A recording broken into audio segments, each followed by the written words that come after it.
my next guest, Matthew Hutchinson. أشهد أن لا إله أن لا إله إلا الله إلا الله وأشهد وأشهد أن أن محمدا محمدا عبده عبده ورسوله. ورسوله. I I testify there is none worthy of worship there is none worthy of worship besides Allah, besides Allah, and I testify that Muhammad, peace be upon him, is his servant and final messenger. Now currently known as Ibrahim. And I started to realize that the enemy of my enemy was in fact my friend. The same people who want to send me to war, put me in debt, and turn my wife into a prostitute, they were the same people that were telling me Islam was bad. Named after Abraham.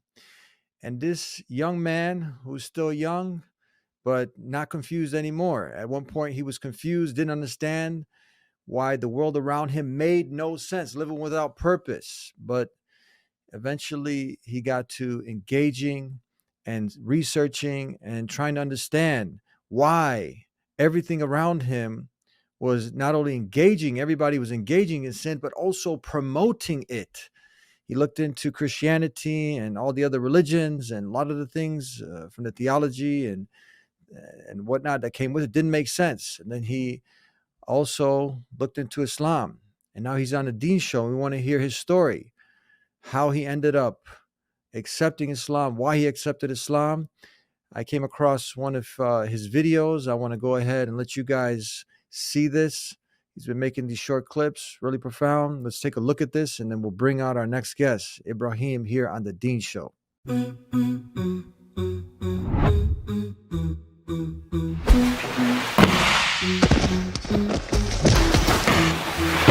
me introduce you to my faith. We have one God, his name's Allah. And his final messenger's Muhammad, peace be upon him. This is our religion, Islam. This is the Deen Show. I love you very much. I love all the work that you're doing. When I was ready to talk about it, I would only talk to you. Yes, and I was explaining how much respect I have for the faith of Islam. Welcome to the Deen Show. The Deen Show. And then I realized that the whole anti-Muslim propaganda that we've been fed in the West was a trick. Music is haram. I've always knew that music was a scam. I've always knew that modern day music was a psyop. When you look at Cardi B and what she's managed to get women to become, if you went up to a woman 20 years ago and said, you're going to abort your babies and you're going to be a whore, they would go, no, I'm not. But if you put the nice beat over it, they can insert the programming. And I was speaking back and forth with my Muslim friends, and they said music is haram. We don't do music, it takes you off the path. And I thought, well, there you go. Eddie is taking this amana of the people very seriously. He was just sharing a story with me that they had some benches inside that needed to be moved, and Eddie together, father and son, were lifting these benches. Join us in this project, inshallah, so we can establish a beautiful Deen Center. Assalamu alaikum, greetings and peace. How you doing, brother Ibrahim? Walaikum assalam, brother. I'm doing very well, very well. It's this is one of those moments. I don't want to say it's surreal, but I was watching a lot of your stuff a while ago. I mean, I only took the Shahada about 3 months ago. MashaAllah. And I found you through Owen Benjamin. And I was watching a lot of your stuff a couple of years ago, even earlier on in the year. And now to be speaking to you, it's quite, I don't want to say the word surreal, but it's makes me feel quite proud, you know, especially because you have such a great platform and you have such a great message. And for me to have the honor to come on and share my opinion and my experiences, which are quite unique, it's a pleasure, mashallah. And I'm very proud of you, young brother Ibrahim, to have someone like you who's thinking beyond all of the debauchery and all of the nightclubs and partying and whatnot. He's gotten to a point in his life, he's taking life serious, and that's what we need young men to do, to go ahead and take up that role of the future leaders tomorrow.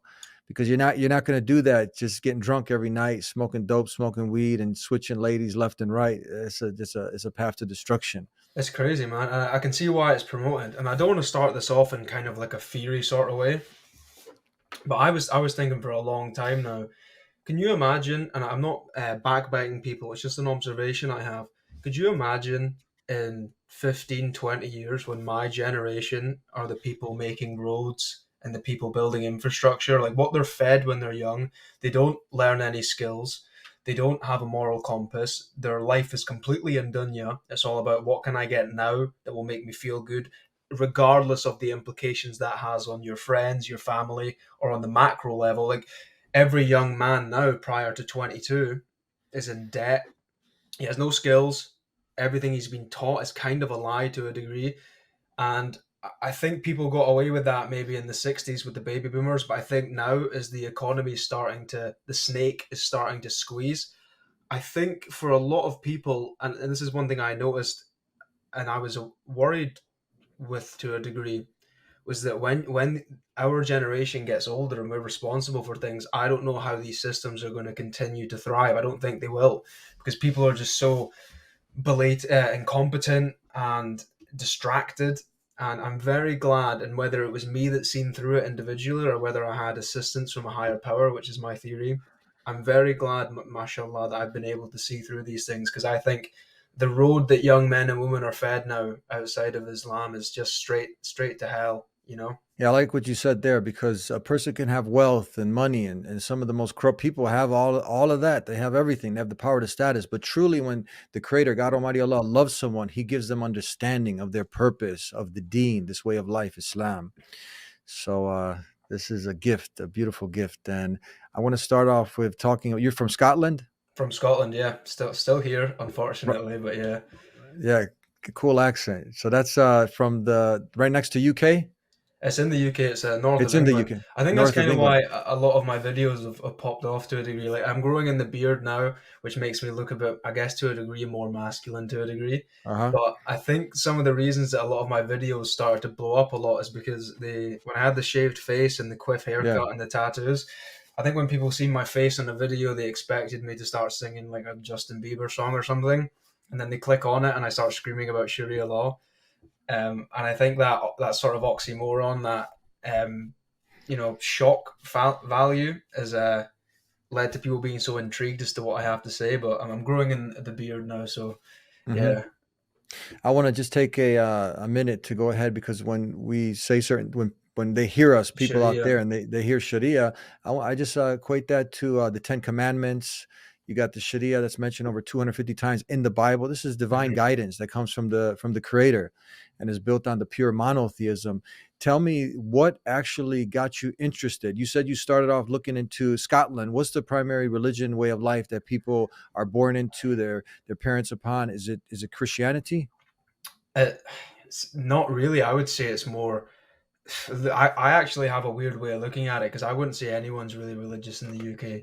It's not a Christian country. What I would say, but I would say, is that people aren't atheist. You know, I think people do have a religion. The same sort of story fractally repeats over and over again. So if you look at young women in the UK, they do have a religion. The nightclub is their church. Cardi B is their prophet. WAP by Hold on. Nightclub. I like that. Nightclub is their nightclubs is their church. church. That's their church. All right. Their Cardi B is what? Cardi B is their prophet. Is their prophet. Yeah. Yep. The scripture is a Megan Thee Stallion song. Is what song? What is that? It's just one Bring of me these up to speed. one of these modern day sort of What is it called? Let's just say Cardi B song, right? Just That's say a song. Okay, so that's their script. It's a That's their song from scripture. Cardi B. Their communion is drugs. Communion, okay, Communion is is drugs. drugs. Their understanding in Christian, their holy water is vodka. Oh, Their vodka. church day is a Saturday. They're always out on a Saturday night. And then if you look at other, like the sacrifice was the boyfriend that they loved, that they cheated on with a basketball player. And then the second coming, the miracle, is that basketball player texting them back. It's a religion, you know? And so people can pretend they're atheists, but they're not. They just replace the same story, and they pull in haram influences and take the story, but take out God. They take out the Prophet, peace be upon him, and they fill it with haram. So in the UK, I just think a lot of people are confused. I wouldn't say they're even atheist. I would just say they're nihilistic. They're depressed. They have no hope. They have no guidance, no moral compass. So that was probably the most confusing part for me, was just not understanding why things were promoted, why things were seen as normal. It was very difficult to find an adult to take advice from, because all the adults I was looking up to were riddled with sin and riddled with haram. So it is atheist to a degree, but they always take they'll take something else and make that their religion, like I said with the Cardi B sort of thing. So yeah. I like this breakdown. I like this. I heard someone else so give a breakdown where they have these the stadium, and then you have Mm-hmm. the people with the makeup and everything, and they're almost like worshiping these teams and whatnot. Then you got the modern day the big arenas and whatnot, and pretty much it's like acts of worship. So I like how you broke this down. This is like the concerts and people, idolizing and Yeah, big time. worshiping Exactly. these celebrities. Have you seen like that when there was a show a long time ago, Meet Your Favorite Celebrity, and then when they would meet them, they would just be going like crazy, crying and whatnot. And It is interesting. That's one thing that kind of changed, because my life's kind of went in a weird direction the past say 15 months. I mean, I became a part of Andrew Tate's War Room, and to Mhm. see guys that you used to, as a young guy, when you're hopeless, you do kind of look for idols to drag you out of the pit. You want to know Mhm. what they know. You want to download their brain so you can implement it into your own life. And now that I can kind of network and speak to these people, whether it be as a business associate or as a friend, that idol thing is so clear as day to me now, because you'll have young women who are smarter, stronger, prettier, more wise, stronger on the deen, but they'll idolize a woman who is lower than them in every measurable metric, like a Cardi B, and it makes no sense. And since I've went from idolizing these people to communicating with them, you realize they're no different than you. They're just people. They have the same abilities, to the same mind granted to them by Allah as you do. And the idol thing's a big one, because I think that's how they push in a lot of their programming, is they do it through these false idols. But even if you remove, and I noticed this, when you remove God from a society, you do in essence kind of replace it with Satanism. So do you remember when the Balenciaga scandal came about? Ye- Do you know what yes, I I'm remember talking that. about? Yes, yeah, And a lot yeah. of people were, and I actually had a go at this on my old Instagram. A lot of people, rightfully so, the men were pointing out that it's child sacrifice to a degree. The women were saying the same thing, and I went, "No, you're doing it as well." And people were saying, when you look at these alleged scenarios where people will do their little rituals and then they'll sacrifice a kid to Baal, and I go, "You do that. You're pointing it out, but you do it. What is fornication? You do your little ritual, you do your dance, and then you get the A word. I don't know if it's a trigger word. You get an abortion. It's the Yeah. same sort of thing. And these guys that were pointing that out, this is one of the reasons why Islam became so clear to me that it was the truth, is that these guys are pointing out that Balenciaga thing, and I go, you watch pornography every single day. Where do they get those girls from? Where do you think they get them from? It's the same thing. It's trafficking. It's abuse. It's the attacking of children. And the woman that we're pointing out, I said, you've got abortions to go buy an Audi on finance and go to Ibiza. So when you remove God from a society and you flood it with money, and I think it's really bad now because they flooded it with so many comforts. And I always say, as things are increasing in price, and this wouldn't happen in Sharia law, by the way, as things are increasing in price and you can't buy a house without riba, you can't buy a car without riba, why is Cardi B's music still free? Why is all the pornography on the internet still free? Why is all the music still free? Why is all this satanic entertainment, why is it all still free? It's because you're the product. And there's an analogy I've used in the past, which is if a farmer wants to milk a goat, he can't just milk the goat. He has to get consent. So because if you try and milk a goat, it kicks you, it runs away, it gets aggressive. So you give it feed. You give the goat feed, and then it'll come along, it'll sedate, it'll mellow out, and then you can milk it. And if you look at Mm. things like Instagram feed, Twitter feed, YouTube feed, why are these things all free? It's because you're the product, and it's there to subvert you. It's there to mellow out the guys. You know what I mean? There's lots of things that I still don't understand, like how OnlyFans is not illegal. How is all the porn on the internet not illegal? If you look at America, which was a Christian country, Why is your entire financial system based on usury, which is one of the number one sins in the Bible? And I think it's because they give the men, just like you give goats feed to sedate them, you give the men corn syrup, fluoride, free sex with women. They don't have to marry them anymore. They can get rid of the kid. And then the men lose that drive they have and they allow this haram to plague, you know? So it's a very complex world, and it was certainly way more confusing when I didn't have Islam because, and I think as a guy, the problem that I had, and if you look at, I think we could agree on this. If we had to go to war tomorrow, but we had a family at home and friends we loved, I think we would do it. Men will sacrifice things and take huge risks when there's a glimmer of hope at the end of the tunnel. And I think what they're doing now, and this is what I experienced, is there seemed like there was no hope, so there's nothing to fight for, you know? And I think what they always do is they turn men and women against each other. And now the same people that you would have died for, you now see them as your enemy. And that completely removes all hope from the equation. And that's the problem. I think that's why people are depressed. I think that's why suicide for men is shooting through the roof. I think it's because there seems to be no hope at the end of the tunnel. And I can tell you, because I've lived in both worlds, when I reverted to Islam, it was so divine. It's like all of that hopelessness just washed away, you know? So what were you doing before Islam? Well, it's interesting because when I was younger, obviously you're engaged in all of the haram sort of activities, the clubbing, the fornication, the sterility, the indulging, that you don't really consider, even things like lies that you would do. You just see it as I'm here, I have to get mine, and it doesn't really matter what happens. But it's interesting is that as I kept on doing that, I kind of got less and less interested in it. And, you know, it's actually been, I took the Shahada 3 months ago, but it's been over a year, mashallah, since I last went to a nightclub, and nearly over a year since I last drank alcohol. Because I think, and I don't know if it was divine intervention, how I could see through it, but other people couldn't. But I remember the last time I was at a club, and they shut at 3 a.m, and it was about 1:30, and I was sitting there, and I was looking at two girls twerking, and I just thought, some guys probably cried over you, and now you've degraded yourself to nothing more than a vessel for a stranger's lust. And then I would see young guys who don't have a house, they don't have skills, they're secretly depressed, and they were doing little 50 Cent dances and stuff. And I thought, you've got work on Monday, you have better things to do, and you're only here because you're a slave to your lust because of all the things you've been exposed to as a young man. So I took the Shahada 3 months ago, but I would say I've been diverting to a more Islamic life for a long time. Now, the problem was it took me so long to take the Shahada and publicly announce it, because I was then trying to explain to people in the West, what you're doing is, it's not freedom, it's actually the chains that are enslaving you.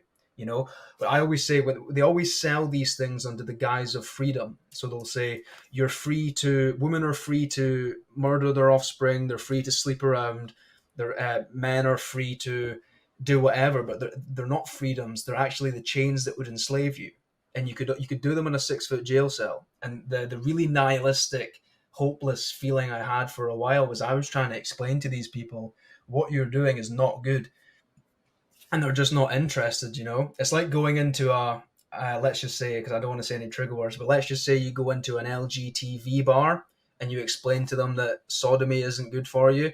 They don't care. They want to do it. And if you're just wasting your time telling them. And when I reverted to Islam and publicly announced it, finally having people around me that understood what I was saying and believed it was it's actually one of the biggest blessings I've had in my life, you know, because you can have money, you can have influence, you can have intelligence, but if you don't have people around you to share that with, there's no point.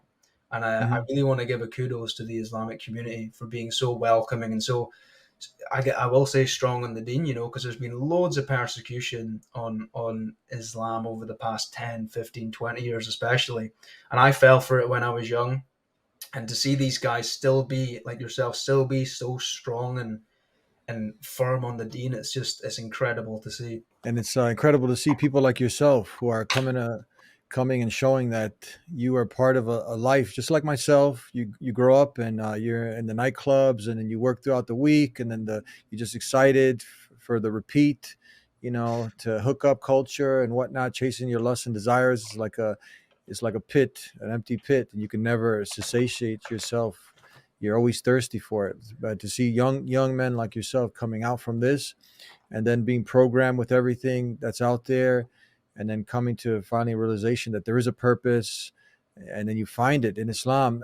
How were you before? What was your investigation like when you were like, okay, did someone introduce you to Islam? Were you like looking at all the different other religions? How did Islam stand out from all the other man-made religions that are out there that people don't think like, oh, that's good for him, he this brings him peace, well, I'll jump to Buddhism, or I'll jump to Sikhism, I'll jump to this. There are religions all are pretty much all the same. What made you conclude that indeed Islam, because obviously you wouldn't have been following it if it wasn't from the divine, from the creator, with clear proof and evidence? What did it for you finally? Well, I would say the first, and I really want to give some credibility here, because I've never really publicly stated the influence that he's had on my life, and the reason I want to share it with you is because you know him. And I would say the biggest influence I had with discovering Islam was Owen Benjamin, who's not even a Muslim himself. Owen, huh? He hasn't took the Shahada, but in essence, how's Owen doing? He's he very been? good. I speak to him from time to time, very fractally, in case I have anything interesting to say. But he's not Muslim, but he broke all the spells regarding Islam, and that was a big one for me, because, and there's a saying that the enemy of your enemy is your friend. Yeah. And when I was looking at this system, and people call it the Matrix, which I don't really know if it's real. I think it's just all contracts and offers, in my opinion. And I say that because no one can make you take a loan. No one can make you divorce your wife. They don't put a gun to your head. They have to get you to do it. So does the Matrix exist? It's up for debate. Like, no one can make you watch the news and let it influence you. But once I started to see the people that wanted me in debt and wanted my future wives and daughters on OnlyFans, and wanted my sons addicted and molested and broken, if they're telling me that Islam is bad, doesn't that tell me that it might be good? And I think, and the reason I want to give credibility to Owen specifically is because he's kind of been the voice that's in my ear for a long time, been in my ear. And he broke down all of these events which I don't think occurred the way they were described, like, and I won't say them exactly because they might be triggers, but 7/11, there was a few concert circumstances that occurred in the UK, and when you see through the lie and what the actual intention of those events was, it was to get you to go overseas and to attack Muslims because they don't accept riba, they don't accept LGTV. And when I started to see that all these wars and lies and spells were not because Muslims were extremists, it's not because Muslims they are intolerant, but what are they intolerant of? They were intolerant of the things that make you a slave. They're intolerant of your money being backed by nothing. They're intolerant of turning your wives, mothers, and daughters into whores, quite frankly. I originally looked at Christianity, and I think that was more just because of, I guess you could say, an ethnic thing to a degree. As being like a white guy in Europe, you're instantly drawn towards Christianity. And again, I have to give credit to Owen, because when I was reading the Bible, a lot of stuff didn't make sense. And, King James wrote a Bible, and he used to bang animals. And I thought, why couldn't I write one then and just rewrite everything? And when you look into the word Bible's never mentioned once. Wait, repeat that again. Who used to do what? King James, the KJV is the main Bible written. And he used to do bestiality. Get out of here. Yep. People can fact check this. Fact check that. I'm pretty sure he used to do that. And I thought, okay, that makes no sense. That's the person who wrote that's the Bible that it's named after him, King James. King James, yeah. He's a very sinful man, and he wrote a Bible, and that made no sense to me. And if you look at the Bible, the word Bible is never mentioned once. The word Christian's never mentioned once. Don't even get me started on the Trinity. I have theories regarding the Trinity, which I want to mention later. In fact, I'll write it down because I have a very interesting one that I don't think people have considered. And if you look at Jesus spoke in Aramaic, and if you translate God in Aramaic, it means Allah. It means Allah, yeah. And I thought, well, there you go. He did Ramadan, I believe, when I looked into that. And then you look at Paul, who wrote the New Testament, and it contradicts everything the Old Testament said about how Jesus would never return, how there was only 12 apostles, and then Paul met him on the road to Damascus with no witnesses. Doesn't make much sense. And you know what I will say as well is there's a saying in the Bible that is, you'll know them by their fruits. And if you look at Christian countries, what are their fruits? Their divorce rate 60%. Their entire financial system is based on usury, where it takes a 21-year-old 100 years to buy a house, which would have cost him 30k 30 years previously, yet all of these haram things are still free. The fourth biggest career choice in America, I believe, is OnlyFans. And I just thought, you guys, well, Wait, repeat that last part again. The fourth. I believe OnlyFans is the fourth biggest career choice in America. Wow, I heard that a couple months ago, so who knows? But when you see all these things going on, and then all they want to do is debate about the Trinity, and obviously the Trinity, I don't even want to get into it because it's so asinine and stupid. But they didn't want to explain it to you. When you have a question about these things, they just attack you. And if you look at the whole he with no sin cast the first stone, which is what they say, they forget the part after it, which is rise and sin no more. So in my opinion, and of course on the micro, if you follow Jesus' teachings, peace be upon him, you're going to have a fantastic life. But on the macro as an institute, it seems very much to me that it's a place where people can go and they can condemn others because they're already saved, allegedly. And they can condemn. And it doesn't matter if they don't follow their own teachings. It doesn't matter if they don't take inspiration and take advice from Jesus. It doesn't matter if they don't follow the laws in Leviticus because they're already saved. And the fruits of that rotten tree are poisonous. And you can see them in the West now. So yeah, but with the Trinity, I have a very interesting theory, and it involves the return of the Dajjal, which I think, and I know you'll know this when you look at the end times prophecies, that almost everything prophesied regarding the ends of times are kind of true. And there's ones that aren't really up for debate. Like there's one that the prophet said, peace be upon him, that women will be clothed yet unclothed.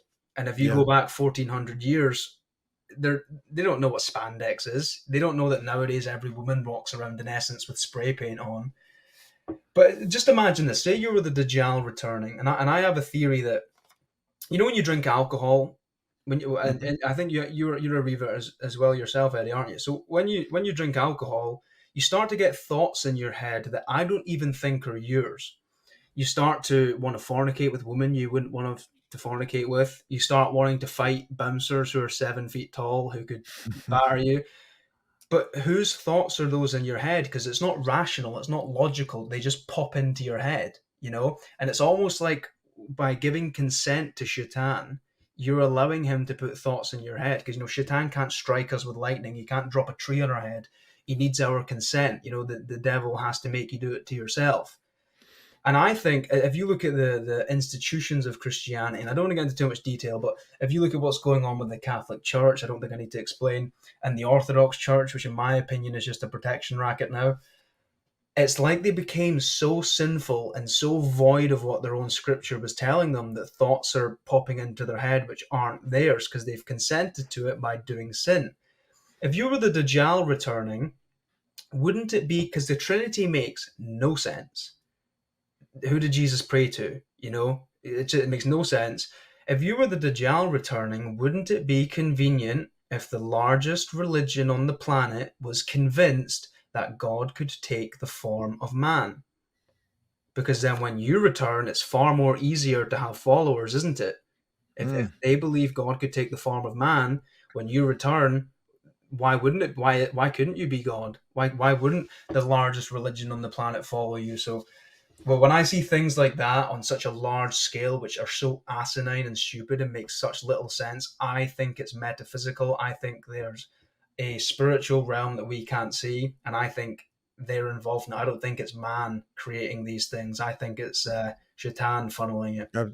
Absolutely. And that's why I like what you just said, you know, when you talk about this, convincing people that God Almighty was a man, walked the earth. I mean, that's why theology, that's why understanding the true concept of the creator, the Tawheed, because a lot of these things that people really like about Islam, you know, the guidelines, the guidance, you know, the clear do's and don'ts. And some people come to Islam because some of these other things, but now what keeps them in Islam is the theology, is the Tawheed, the pure monotheism. Now you're able to differentiate, and you don't fall into these trips and tracks. You know that God Almighty is one, alone worthy of worship, that he has the perfect names and attributes. Nobody's all hearing, no seeing. So someone comes to you with some mystical stuff and says, hey, you know, I'm talking to this sheikh or this person, and he can be in another country, another room. No. or there's these like 12 or 15, 17 different sheikhs, imams. They know everything, hear everything. No, that violates the Tawheed, the pure monotheism. So when you know this, and then your worship is devoted only to the one God, not to a dead person in the ground, none of these things, that keeps you in Islam and keeps you awake to all of the man-made things that are out there trying to go ahead and deviate you from the truth. So this is so important that people understand these things. Talk to me about so now you're a young man, you're out there indulging in what young men indulge in. So your parents' upbringing was we talked a little bit about people weren't really atheists, but were they practicing Christians No, before? they No, weren't Christians at all. what did your parents raise you as? Just, I guess, atheist, you would say. You get fed Okay. into the school system, and then Okay, so more they really secular, just brainwash you. liberal. Yeah, secular. Say, That's exactly the word, okay, secular. all right. So did you take a time to investigate any other religions, or when you got exposed to Islam, you knew this was it? Yeah, it's very obvious. And again, it's Yeah. you'll know them by their fruits, and just to Okay. see how and I guess a lot of big influencers are saying this, and I'm not just saying it because they say it and it sounds nice Yeah. on the ear, but Islam is the last one. And I think Mm-hmm. it's just survival of the fittest. And I think the cream always rises to the top. And even Mm-hmm. though all of this stuff is being hammered and hammered Mm-hmm. and hammered and hammered, Islam still has a family unit. Mm-hmm. It still has a moral compass. You can't say that Yeah. about really any other religion on the planet. And just the Yeah. theological side of things backed that up and made it complete sense. Like, if you, with the whole Jesus thing as well, when you make him God and he was crucified, what you're then saying to a young kid is, he goes, "Who's that dead guy over there?" And you go, "That's God. That's the guy who made you." So what you're saying is, God took the form of man and he followed the laws that he created, but sinful men, his own creation, despite not following his own laws, garnered more power than him and were able to kill God. Makes no, Yes. because then if you're a young kid, why follow the tenets? Because if people who don't are more powerful than you, then why would you care to follow them? So the theology side of Islam made total sense, but it is just so you'll know them by their Yeah. fruits, and to see how firm Islam, and you know what, I kind of want to apologize to a degree, because when all that propaganda was rolling out, and I can give myself leeway with it because I was 14, 15 and I didn't know any better, but all of the propaganda that was fired at Islam and Muslims to still be, because if it was me getting that level of propaganda and hatred, I wouldn't have tolerated it and I would have went nuts. But to see how calm and respectful and firm they are still, it's incredible to witness, mashallah. Mm-hmm. And it's interesting you mentioned you were influenced somewhat by also Owen Benjamin. When I had a conversation with Owen Benjamin, for people who don't know Owen Benjamin, Benjamin in a nutshell, he's a famous comedian and actor, or actor, comedian, or comedian. I don't know if he did some acting. Did he? Yeah, But yeah. mainly a comedian, right?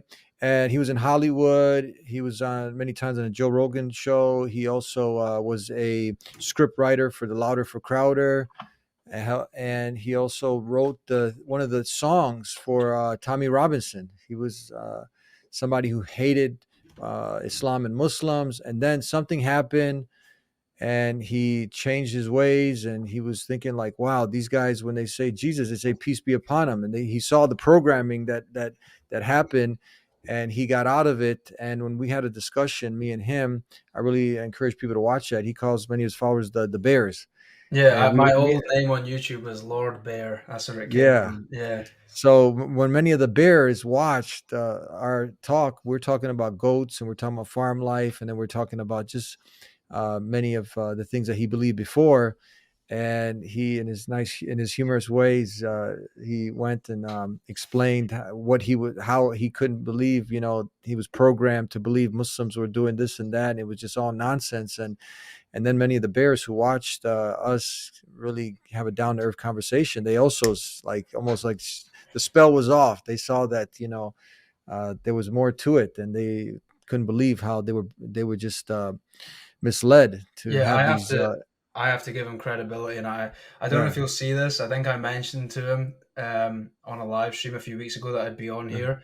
But yeah, I can't thank him enough for what he's done. And if people don't know yeah. who he is, if you think guys like Andrew Tate are banned, you have no idea what banning is when you see what he's went through.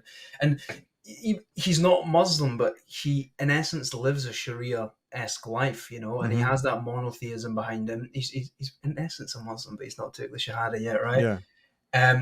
And just one man who won't compromise on obvious lies, because that was always what kind of scared me as a young man during, let's say, Snowvid 91, to see all these guys that you would look up to are meant to be strong men who should have a strong moral compass and put what is right above their passions or comforts. It was very scary because you don't have anyone to look up to. And I think that's how this mass hypnosis of dunya has hit the world, because these guys are so lost and afraid, and then they bring in idols who promote haram, and then young guys like us run with it. But just to have one guy who didn't compromise and didn't let earthly pleasures get above what is right, and people like that are persecuted quite often. But I want to make this statement public in case guys like Owen who are watching this and have the same role. You have no idea the effect that can have on the world. Because look, now I'm building Dawagram, which will help millions of Muslims across the world get off this propaganda, haram, social media, which pushes sin. So just one guy who doesn't compromise can have such an insane snowball effect on the younger generation when we look up to them. So I can't really thank Owen enough, and I've never publicly said that. So I hope he sees this. Yeah. So to see someone like him, to be influenced by the hate machine, the hate provocateurs, and a clear Islamophobe, and then next thing you know, boom, he was on the Dean show, and now he's inspiring others to actually inspired you so much that you actually accepted Islam.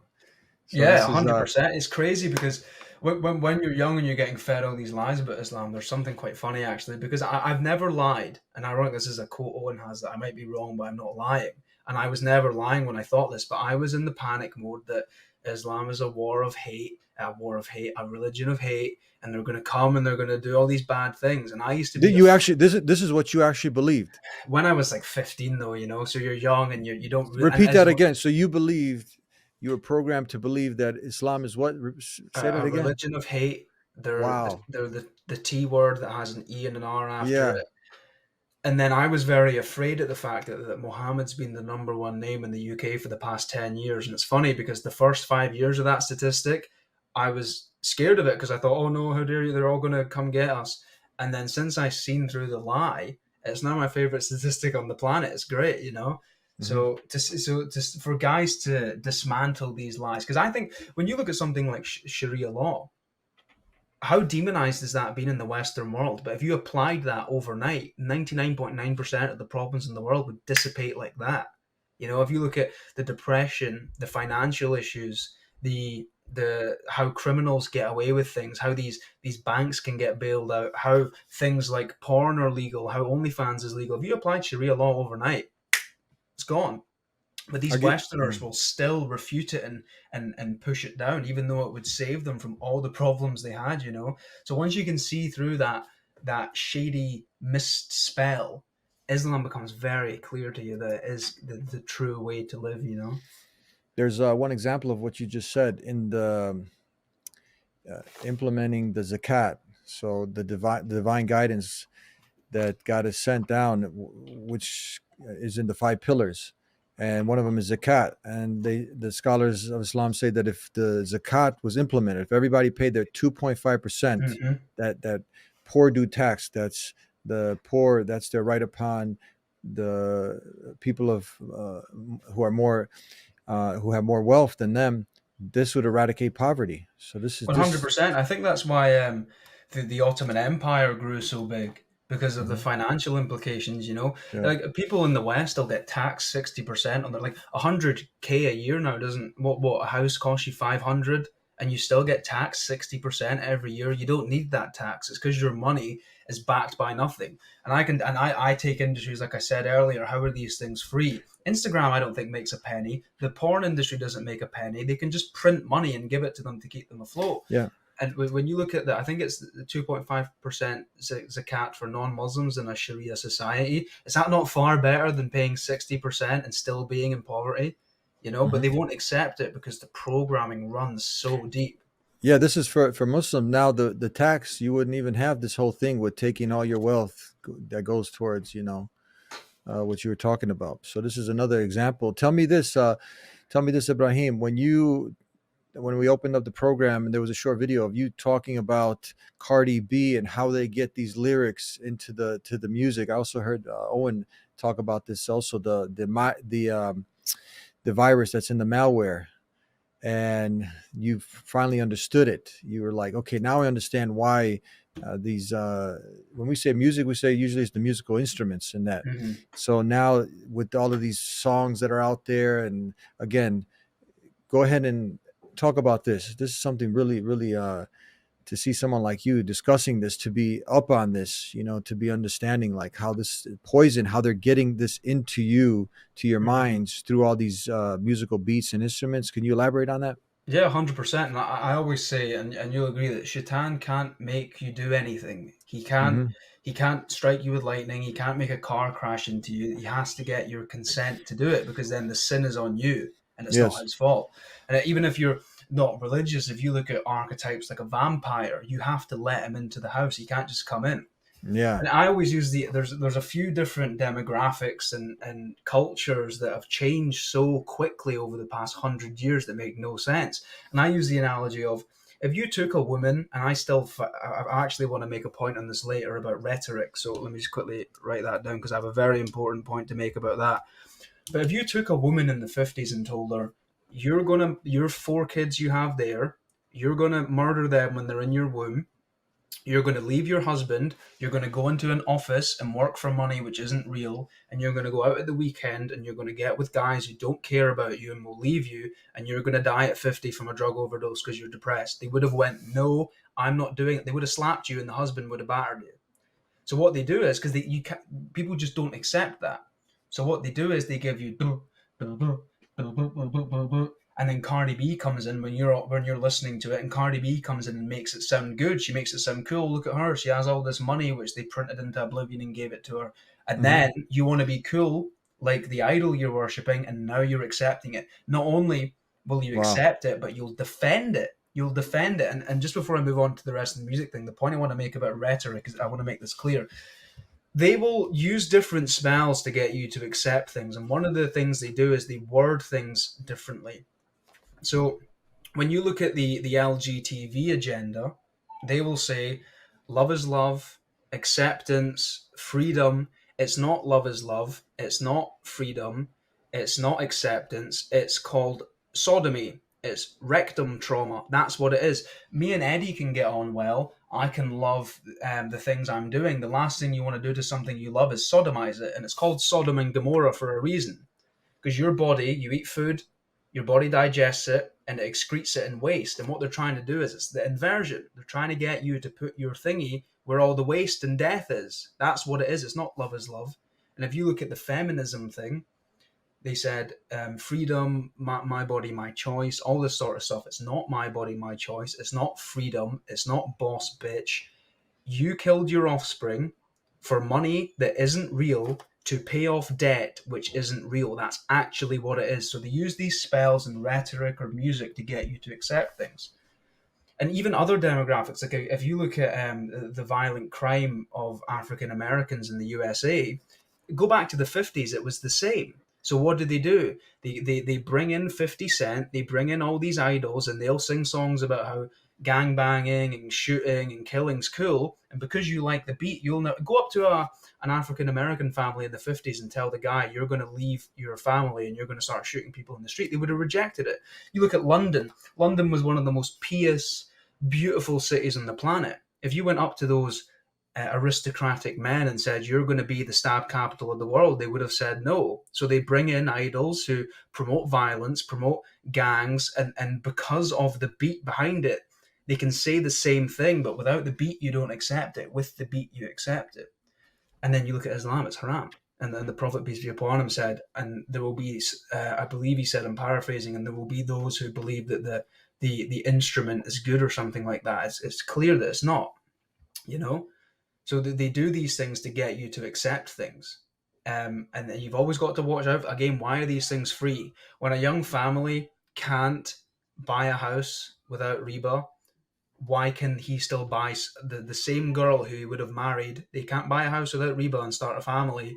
Why can he buy her OnlyFans for $7.99 a month? It's free because you're the product. It's cheap because you're the product. You know, they make the money. They're not interested in money. They make it. If you look at internet pornography, it's 35% of the traffic on the internet. They don't charge a penny for it. They don't make money. They print it, and they give you these industries just like they give goats feed to sedate you and mellow you out, so you don't realize what's actually going on. You don't rebel. Not even rebel in an aggressive way, but start to make changes. You know, if you're comfortable, you're never going to move. Earlier, you mentioned the war room. Did Andrew Tate have any influence? Also, his when he ended up that I think that so you accepted Islam 3 months ago. He accepted Islam what probably close to half a year ago now. No, Yeah, no, it's not. Has it been 6 months? 6 months. What's interesting about the Andrew thing is I took the Shahada 3 months ago, but I actually got a Quran November last year, I think it was. So it was before Andrew reverted, I believe. Yeah. I wouldn't say he had a huge influence on it, but of course it's always good to see a guy of that caliber revert. And for a guy, and I don't really look into what he's up to too much today, just because I'm so focused on what I'm doing. But if a guy of that magnitude can revert and stop publicly promoting haram and give it up and set an example for young men, all the false idols were given. I don't want to use the word idol because you shouldn't have any, but let's say role models. We don't Yeah. have any good ones. So to see a guy of that, because he could have had all the women, all the money, all the indulgence, and to give it up for what is right at that level, I have a huge respect for him. But it's interesting because, you know, when I bought a Quran, I went to a war room meetup, and I was speaking to a couple of the brothers in there, and they were telling me about ghusl, wudu, just teaching me the fine delicacies of the faith and the simple things that you have to do. And it was so, to a degree, I would say, effortless. You would think something like that would be a huge deal for a guy like me, but it wasn't. You come in, you start reading, the small practices are introduced to you, and then at another meetup, another brother who was in the organization said, "Do you want to take the Shahada?" And you would think I would have been like, I don't know, I'm not sure. Let me think about it. I just went, yeah, sure. It was almost like it was divine. It was so smooth and effortless. There was no resistance to the decision. You know what I mean? It was just so smooth. And then 3 months later, it was funny because my Shahada actually was it was Juma in the biggest mosque in my area. And I went in and I thought it would be a private thing. I thought it'd be like you and the imam in a room privately doing it. And then they wheeled me up in front of everybody, in front of 80, 90 brothers, and I did it. It was probably the most nerve-wracking moment of my life because you don't want to be disrespectful. And then the rest is history. It's the best decision I've ever made in my life, mashallah, you know? Have you met? There's a few brothers there that also who are good friends with Andrew, like Jewel. Have you met? Have you? Me and Joe speak from time to time. In fact, once Diagram. He also, for people that don't know, this is a really good friend of Andrew Tate. He also someone looked into Islam, and he's a very intelligent man. He ends up accepting Islam. Isn't that amazing? Yeah, it's great because I remember I was speaking to a few guys in the warm about it, and Joel messaged me, and we've been speaking back and forth about a few things, you know. And me and him spoke about a week ago, and we decided that so once Diagram, which is the app I'm launching, once that's up and I can take my foot off the gas a bit, me and him are going to do an in-person show in Dubai. So it's crazy, you know, all these things are occurring and everything's getting so, I guess you could say, good for me. My life's going really well, and it's crazy because only a year ago, man, you're sitting there and you're like, I'm never going to have a wife, I'm never going to have a house, I'm never going to have friends. Because even when I reverted, all the friends I had, they don't want to speak to me anymore. As soon as I stopped going to nightclubs, it was very apparent they didn't want to be my friend anymore. So your friends in this secular world, they just want you there as a body so they can go to a club and get what they actually want, which is some female, you know? It's interesting. I'll say this. You know the word civilization?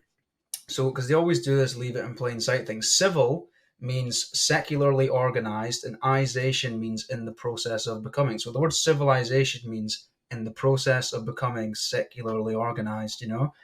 But all these old things have died off, and it's been a hard few months for me because I really treat it with sincerity. So to start getting up in the morning for Fajr, you know, that was difficult at the start.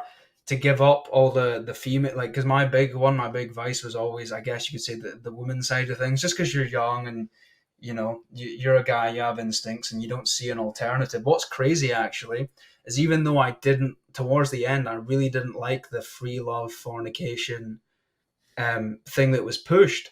The idea, and it's crazy looking back, the idea of waiting till marriage didn't even cross your mind because this secular world had not demonized it, but they just made it seem so, they kind of made it a joke as if it's not the only way that it can work and go well. So the past few months have been a bit difficult, but it's good, you know, because so for example, you give up the woman's side of things. Well, now you have more energy, but then you've got to get up in the morning for Fajr. So it's different tricky things because then you have more energy, you can't get to bed at night. So you're up till 2 a.m. with all this extra energy. And so there's little struggles, but it's going so well, you know, it's good. It's mashallah, it's fantastic. And I think what I want to do, and I think why a lot of reverts come at Islam with such sincerity is because we've seen the other side, you know, because for a lot of born Muslims, they've never experienced the haram, secular, do as thou wilt life. And they go, well, maybe it might be worth it. You know, a woman marries a man, things don't go well, she gets divorced. She might think of delving into that world. And as a revert who's experienced that, and I don't want to say fortunately, but I'm in an interesting position where I've kind of, you know, exalted all those passions. Like, I was never a single guy. I was never really shy of money. I've always done well in a business sense. And to see how fruitless that endeavor is, I don't, when I see it being pushed on Islam, I want to hammer it so quickly because a lot of these guys have never experienced it. And they always sell it under freedom. You know, they'll sell women taking the hijab off as freedom. And I go, no. What's free about you being treated as a vessel for weak men's lust and being passed around and selling photos of yourself online for Bitcoin on OnlyFans? That's not freedom. What's freedom is being treated like a human being and going out covered and being able to be respected, you know. And I always hammer these things home because I know how bad they get. So I think that's my goal in terms of spreading the deen. It's just to ensure that these things aren't. That's why I'm making Dawagram, man. Because when I go on the internet, I can see it on Instagram now. They're trying to get men to fight with women. You'll see posts where a woman's like, and I don't even think they're real. I think it's bots that make this. But a woman will post a post on Instagram, and it'll be like, when he wants to marry you, but he doesn't have 500k for a house at 19, men are scum. And then you see the comments, and Muslim men and Muslim women are arguing, and I can't stand it because Islam is clearly the truth. And like, I don't want to sound too extreme, but like, over my dead body, that's going to occur.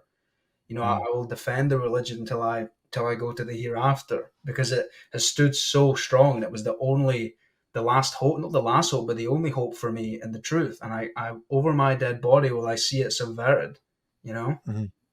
So you answered my next question. Pretty much your friends, they really didn't take too well to it. Were there success in some of them that you had them to think, what's the purpose of life? Why are we here? You know, to get them to kind of consider. And how about your parents? How did they take to your decision? It's interesting, man, because like none of the friends really stuck about. In fact, they're not respectful about it. Like, I had friends who I was best friends with for 5 years.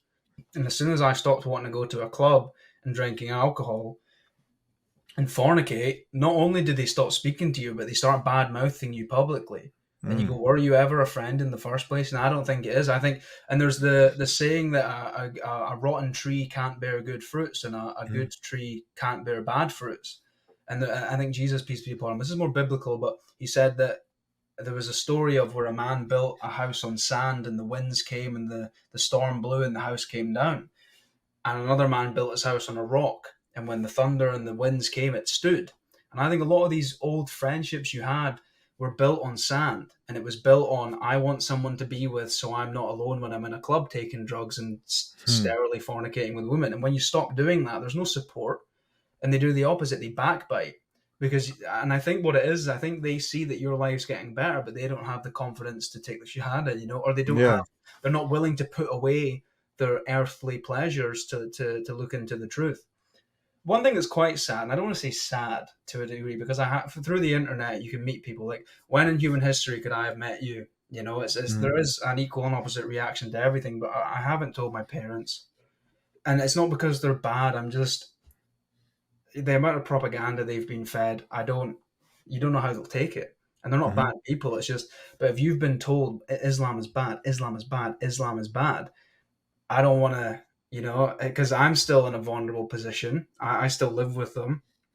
and I don't want to bring it up, but that's fine. It's not a big. I don't think people are bad. I just think that they're brainwashed to a degree. Do you get worried about them coming across any of your videos?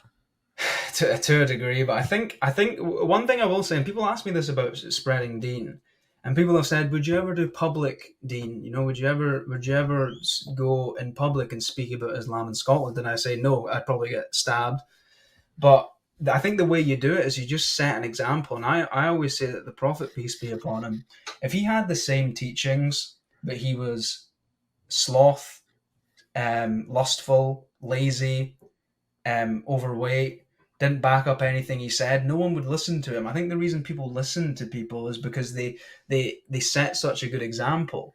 And I think, inshallah, that maybe in 2 to 3 years, once they see the family that I have, inshallah, and they see the fruits of Islam, it's going to be very hard to criticize. Because if you see a young guy go from, yes, you can be smart and a nice person, but when you do these haram things, trouble comes to the doorstep, And if you see that go away, and you see, wow, he's got more energy, he's happier, he's more moral, he lies less, he has a beautiful family which isn't riddled with sin, or better yet, it's not a relationship with his wife which was built on sand with fornication and just consuming each other, I think it'll be hard for them to refute that, you know? So I think with everything, it's just a matter of, you don't want to be a leader, but I think being the best possible example you can, and then people will instinctively follow you. So I think over the course of time, you're going to see a lot of guys like me revert to Islam. And I think that's why I'm so vocal about these things, because I know there's loads of guys out there who are in my shoes and feel like there's no hope. And if I can publicly come onto these platforms and share my experience, it might just click in their head as to what the next step is. So I think it's always a matter of just setting the best example you can. It's hard sometimes because, for the past, just little things like with all the business things I'm doing and all the systems I'm setting up, how do you rewire your head to believe in yourself? And then when things get stressful, how do you stop yourself going back to old habits instead of medicating your fear and your anxiety with free love or substances? Stop that and still continue going forward. It's been difficult, and it can get quite sad sometimes because you're worried and you're not sure what's going on and you don't have anyone to talk to because everyone around you's been brainwashed that Islam is bad, So but that makes you a stronger man, Yeah. It makes you a stronger man. Well, that's amazing to see someone like yourself who obviously is young and you have so much in front of you, so much of the temptations, and then you get influenced by an Islamophobe who actually changed his ways, and now you end up accepting Islam. You're here with us, sharing your story, and then from being programmed, Islam is bad, Islam is bad, Islam is bad, to now actually even giving dawah, so much so that you are developing an app, dawah. What's it called? Dawagram. It's the only haram-free social media on the planet where you go on. Because I always thought this, I think if adults have been explained things fairly, and a 20-year-old man, someone comes to him and goes, here's a loan for a car and here's an OnlyFans, and he goes, okay, I think that's fair because you're accepting it. But if you see like young kids now, look at if like 5-year-olds are on TikTok, and if you make an account, what's the algorithm pushing you? Just women doing degeneracy, promotion of degeneracy, promotion of haram. And I don't know, man, like something set off in me when I went on Instagram. And now that my algorithms changed to mostly Islamic content, I can see the festering of that little shaitan where it's men posting stuff about how you shouldn't get married and women, and then women are posting things about how men ain't anything, and you can see Muslim women becoming more provocative and revealing, and I nipping it in the bud. So on Dawagram, because I don't have any riba, I don't have any investors, I'm never making it. Even if a company like BlackRock came to me with $1 trillion and wanted to invest, I would never accept it. So what it is you go on Dawagram, there's no haram, there's no nudity, there's no degeneracy, there's no lies, there's no arguing or anything. It's funny because I got striked on YouTube twice when I first started uploading videos. I've only got 6 videos up and I got striked twice. And I thought, because YouTube striked me for talking about, I mentioned something that involves thingy. And I just thought, in fact, what it was, there was a stream I did, and I mentioned that I did not like the fact that if a young Muslim girl goes on Twitter and she types in #hijab, pornography comes up. And I thought that in essence is child molestation. I don't like that. And YouTube sent me an email with a strike, and they said, you have been sexualizing younger people. And I thought, you will allow Cardi B WAP on YouTube, which in essence just teaches women to be prostitutes for free. And I think, I don't know why, I've always thought this, but the guys at YouTube and these people, and this is a message for everybody, these guys who run these, because it can seem overwhelming nowadays, it seems like everything's against you, but these guys who run these systems, they're just men. They're just guys like you. And actually, they're guys with Allah not behind them. You have the upper hand. So I decided to make Diagram. It was a huge risk. I pretty much went bankrupt doing it, but it's going up now, mashallah. It's fantastic. It was a great strength test of character. And it's a platform where we have our own live streaming servers. So, for example, if a guy like you wanted to go on and live stream, you're not going to get censored. You're not going to get banned. And it's a place where kids can go and be safe and protected. It's a place where you can go learn things that are fruitful and prosperous. I always use the example of that Shaitan, what he does is he kind of gives you riba but on your soul. And I got a message from a Muslim woman when I was doing a live stream, and she said, I'm struggling now because I want to get married, but I can't find a husband who's suitable. And she's like, I'm dealing with these temptations of like fornication and stuff. And I said, what Shaitan does is he will take something that you want and he'll give it to you now, but with interest on it, just like a loan, just like a haram loan. So you want a husband, you want a fruitful marriage with healthy, pious children. That takes sacrifice, it takes diligence, it takes patience, it takes, in essence, an upgrading of your character. So it can be hard to attain. So what he'll do is he'll give you something like that now in the form of fornication.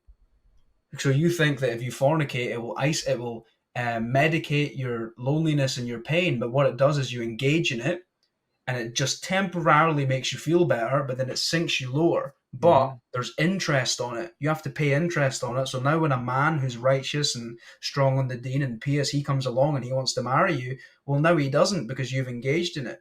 So with a lot of these things that are pushed, it's Shaitan gives you something that you want, but it's fruitless, it's sterile, it's dead. You know, the marriage will have fruits of pious children and a strong bond for life, whereas fornication gives you nothing, but it takes everything, you know.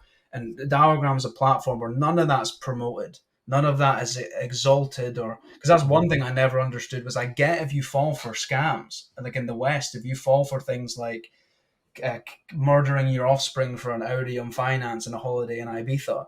But if you want to publicly promote that and push it, I don't have any tolerance for that, and I don't take sympathy with them either. So Diagram's a huge step in the right direction, and one of the reasons that I'm proud of it is because it sets an example for other people. When things hit you and you feel panicked and you feel afraid, if someone else has taken that same emotion and he's twisted it and he's thrown it back at them and created his own, then I think you're going to see a spiraling effect, just like Andrew with his online education platform. A lot of young people get into debt, $250,000 debt to earn money, which they'll never be able to pay back. So he created his own. You want to publicly promote every sin under the planet and mock things that are good and righteous? Well, I'll create my own.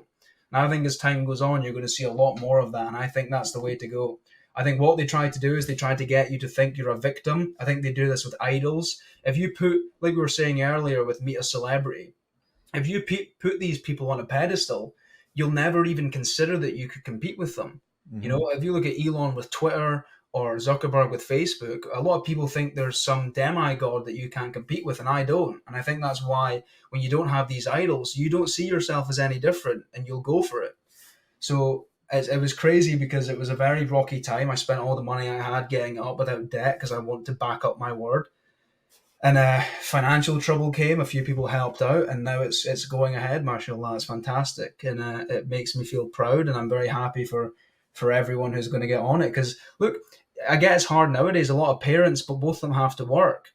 Do you leave your kids with TikTok where they're going to be fed lies? Well, now you don't have to worry about that. You have somewhere that's safe. So it's great. It's very relieving. The past 2 to 3 weeks were quite worrying because you're competing with such big platforms, and my bank account isn't as big as Elon's.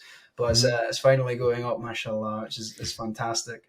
Yeah, keep me posted. I'd like to see when this is out. I'm really proud to see young brothers like yourself who are seeing the importance of sharing. As I often say, if you care, you share. So you're sharing the deen now, and at such an early stage now that you just accepted Islam, and you're really passionate now about dawah, putting something together as Dawagram.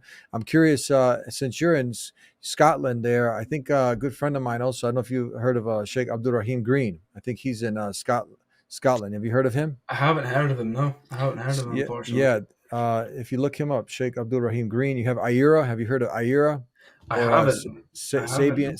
Sapiens Institute? I think, I can't say I have, no. I can't say yeah, I have. this is the IRA is run by Sheikh Abdul Rahim Green, and then you have Hamza Zorsis, who runs Sapiens Institute. They're in your neck of the woods. How far are you from London? Maybe about a 3-hour flight.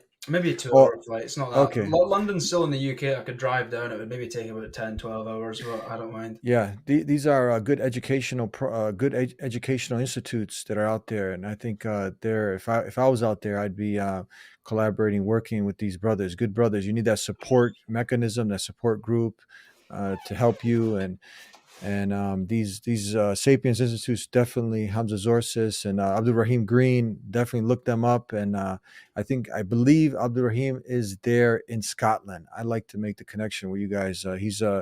He's somebody who's been around a long time, and I think you also benefit tremendously from. He might even be your neighbor, somewhere there in Scotland. I'll reach out to him on Instagram Yeah. when I get the chance, because I think the community is huge. I don't think, just on a side note, when you look at how now, like, one brother's in London at university, your sister's in an apartment somewhere working some job, and the two parent, like, everyone's so fractured and split, and I don't think Yep. people are meant to. And I think what happens is people get isolated and they start medicating, just like I said earlier, with you want something and Shaitan gives you something now. You want to be connected, you want to be surrounded by people in your community who are good people, and you don't really get that as much now. And I think what happens then is people medicate that isolation with things like, men will medicate the fact they don't have a wife with porn. The women will medicate the fact they don't have a husband with TikTok, and they'll scroll all day and let demons infect their mind. So I think building a strong community and having brothers next to you who you trust. My litmus test has always been, could I leave them with my wife and my bank card for a weekend? Mm-hmm. And I can't. It's so crazy, because when I went from hanging around Western people, just like I said, they don't care about you. They just want to use you for an external result. And to have brothers now who, like, I've only known for 2 months and have helped me more, and I've helped them more than friends I had for 5 years, I think the community thing's a huge part of it. So I'll definitely be reaching out to these people. That would be great, because if you become a better person, then it benefits everybody, because then the people you're surrounded by see it. They know that you'll know them by their fruits. If your fruits become better, it will start to radiate, and it's sticky. It starts to, Yep. in a good way, infect the people around you, So it's always a positive to keep finding people who you want to be like, or finding people you admire and people who are strong on the deen. So that's certainly something I want to do. Good talking with you, my brother. Thanks for sharing your story with us. Inshallah, God willing, this could be a benefit for so many people out there, to help get them to think purpose of life, why I've been created, why I'm here, like you did. Inshallah, the Islam is bad programming can get out of their mind, and they can take a step forward to really investigating like you did. And I'll close with this. I think you made a statement. You said, I'd be a liar after reading the Quran if I didn't accept Islam, something like that. Is that correct? Yeah, 100%. I think all of the problems I had and all the confusion I had, whether it be from a theological standpoint, a moral standpoint, a community standpoint, I'm not going to lie, I am one of the biggest advocates, and I love Sharia law, and I'm glad we never got into it today, or it would have been a 5-hour show. From community, marriage, anything, every single thing in the Quran and the Hadith from the Prophet, peace be upon him, made absolute sense. And and again, it's the saying, I might be wrong, but I'm not lying. And I can tell you, after reading the Quran and the stories of the Prophet, peace be upon him, if I didn't accept Islam, I would have seen myself as a liar. And I think that has I think people think they get away with lies, but I don't think you do. I think if you hurt someone, you hurt yourself. When you attack someone, you attack yourself. When you I've never done this obviously, but if you molest someone, you're actually molesting yourself because it stays in your brain. When you lie to someone else, you stop trusting yourself, you know? Mhm. So if I didn't accept Islam, I would have seen myself as a liar. And I've seen all the opposition to it, you know? And I'm not going to publicly mention names because I don't want to do that. But when I was on the fence, I started looking at people who are very anti-Islam, let's say. You know, I think people can, Mhm. like, there's certain big guys out there who may be apostates or something to do with wood. And I watched their stuff and it made no sense to me. It didn't make any sense at all. So I looked at the opposition. I bought all the banned books in the Bible, Mhm. the what's the word? The evolution side of things didn't make any sense to me. And when I seen the Quran, it's like box ticked, box ticked, box ticked. If I don't accept it, I'm a liar, and I don't like to see myself that way. So Mhm. yeah, it was incredible. The best decision I've made in my life, mashallah. Nothing comes close.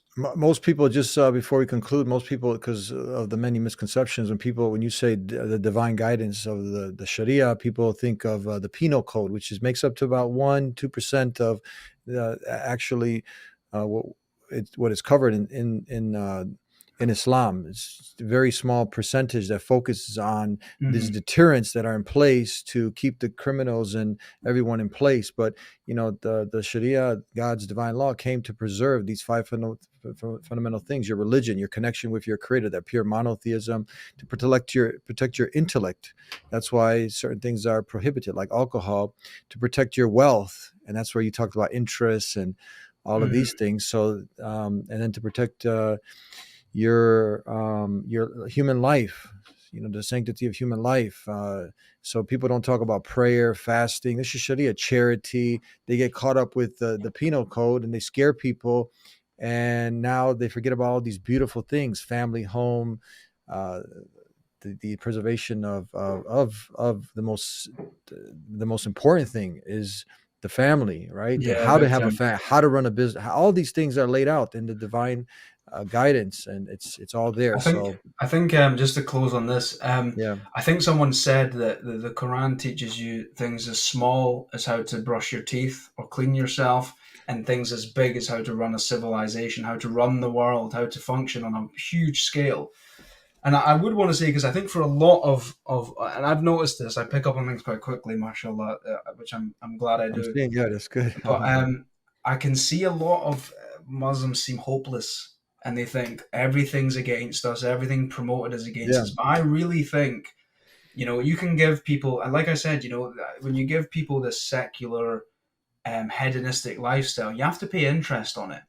So guys, this is one thing that happened to me: is you'd fornicate with a woman, and your relationship's built on sand, and then 8 months down the line, you're in love with each other, but it's built on sand and it crumbles. And I think you're going to see a lot of people in the West go, "Huh, I was sold this as a freedom, and now it's a chain that has enslaved me."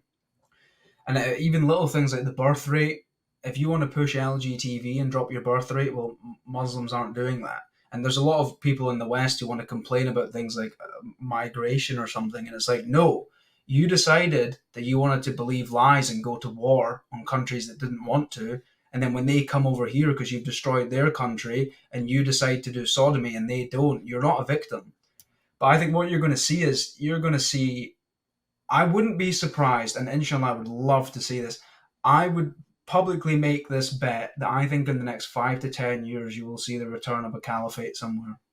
I Mm. really think that's going to happen. I think Sharia law returning is not as far away as people think. And if you look at the end times prophecies, a lot of people have this mindset, which I understand, that, oh, Imam Mahdi's going to return and he will restore order for 7 years. And people forget there has to be a caliph before that. There has to be caliphates before he returns. If you look at the story of how his three sons argue. So people, who's going to do it? I think you're going to see that as this. If you look at the West, as it just implodes on itself, because you can give people these lies. You can give men pornography when they're 7 years old, and you can give women OnlyFans, and you can get everyone in debt. But eventually, you don't have anyone who wants to work anymore. You don't have any people. You don't have a birth rate. You don't have workers, and your system collapses. And if you look at how the dollar's collapsing, who's going to fill that void? Muslims are the only religion with a strong birth rate at the moment, and I really think, inshallah, you're going to see a caliphate somewhere soon. And I think once that happens and people see the fruits of Islamically organized government with Sharia law is not what I was told. And in fact, they struggle with none of the things that are currently killing us slowly. And you're going to see a huge wave of I guess you could say, kufar reverting to Islam. And I think there's a lot of hope at the end of the tunnel. Every action has an equal and opposite reaction. You know, when they give you all these bad things, like I just mentioned, there's also an equal and opposite reaction. Where in human history could me and Eddie have linked up and shared this message with hundreds of thousands of people? We couldn't have before. When could a 21-year-old revert compete with Meta? You couldn't before, but now you can.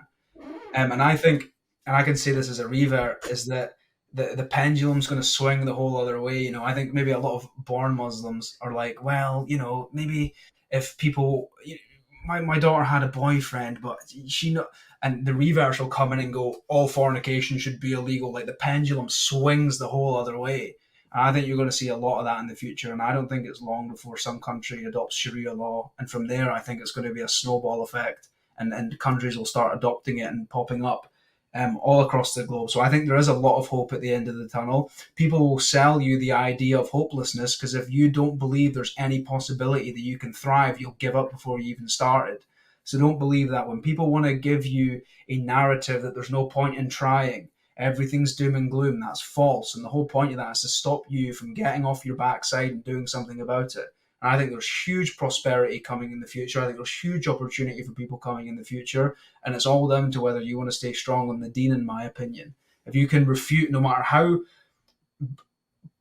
strong and clear and how many times you're thrown these haram things, if you can resist, hard times create strong men. You know, if I ever became a successful man, I'm never going to indulge again. You know, these hard times will make you a strong man.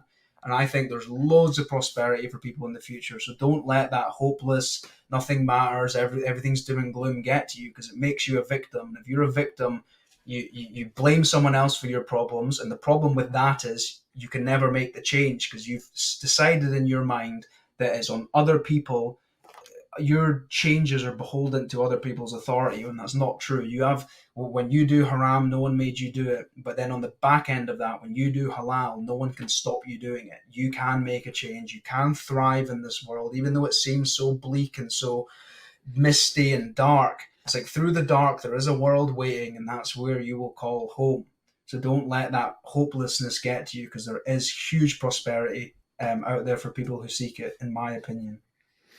Yeah, beautiful, mashallah. This is a couple things I wanted to mention.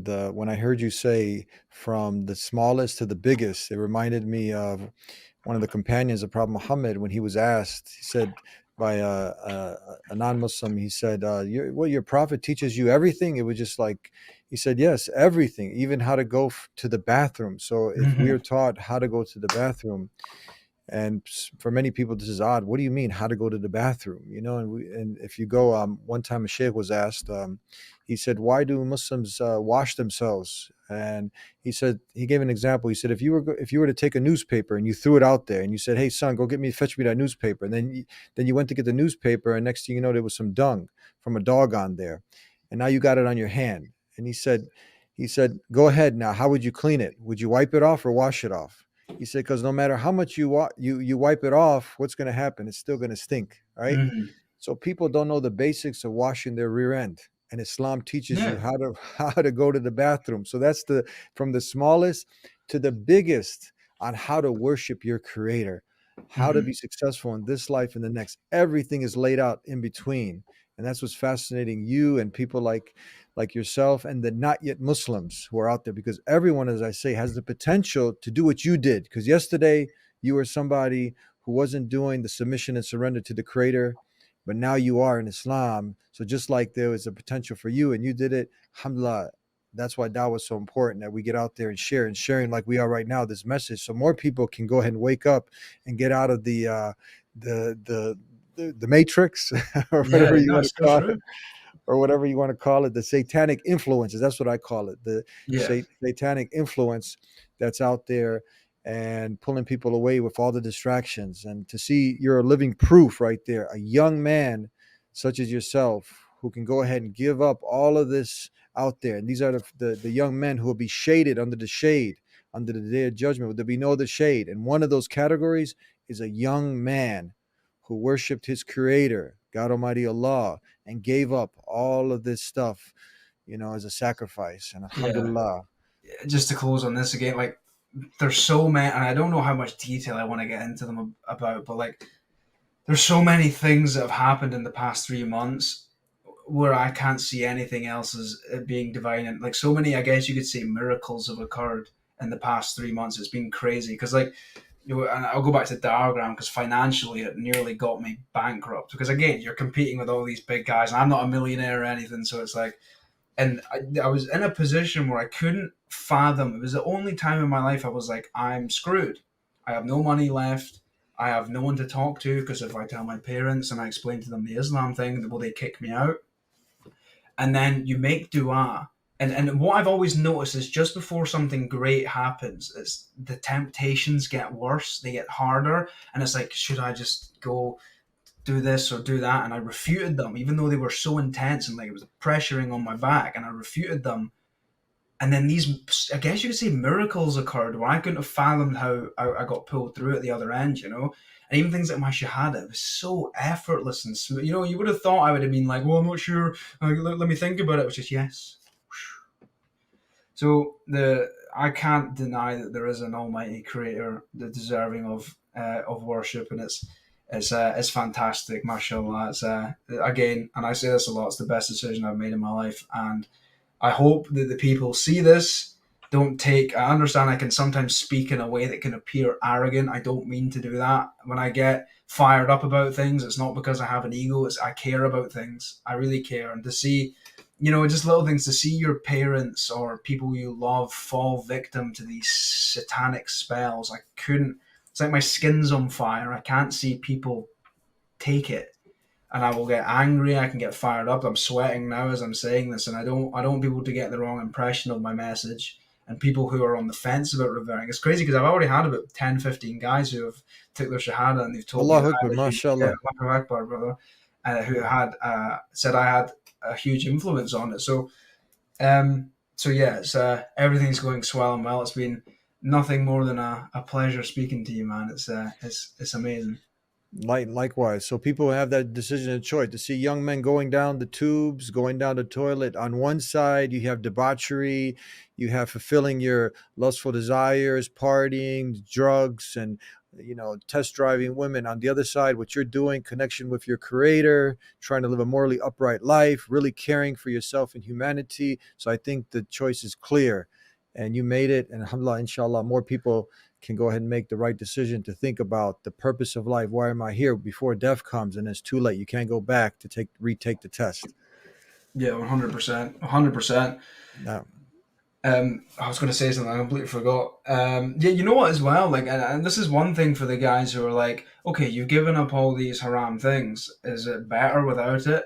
It's not even close, The Prophet had a saying that was, and it's ironic because I've done all three now, but it's like, don't discuss marriage, business, and traveling until they're finalized. And I guess I've already done all three, which is, I'm still learning, right? But I'm, I guess you could say, engaged at the moment, and the relationship I have with the woman I'm engaged to it's not even close to what you had before.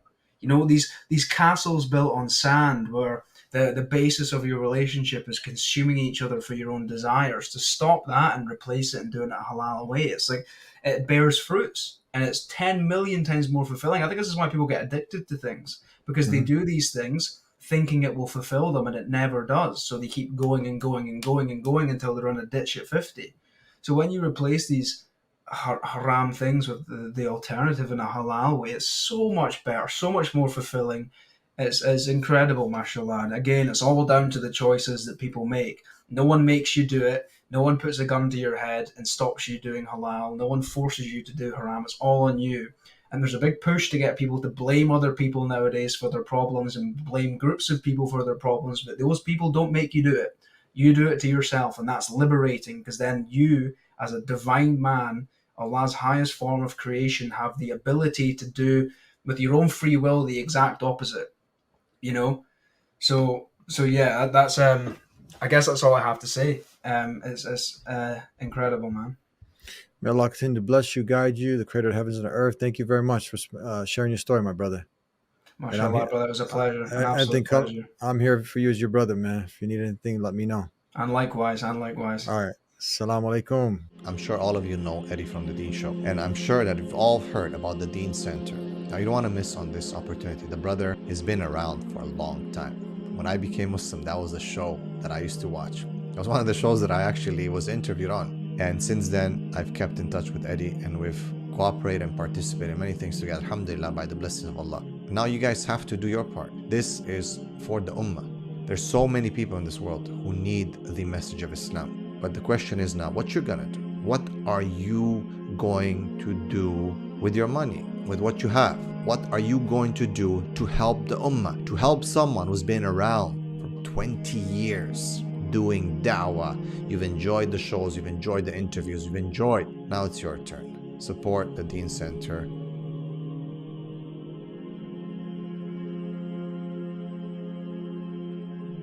I cannot leave without giving you a gift. If you're not yet Muslim and you're tuning in to see what these Muslims are talking about and you like a free copy of the Quran, go ahead and visit thedeanshow.com.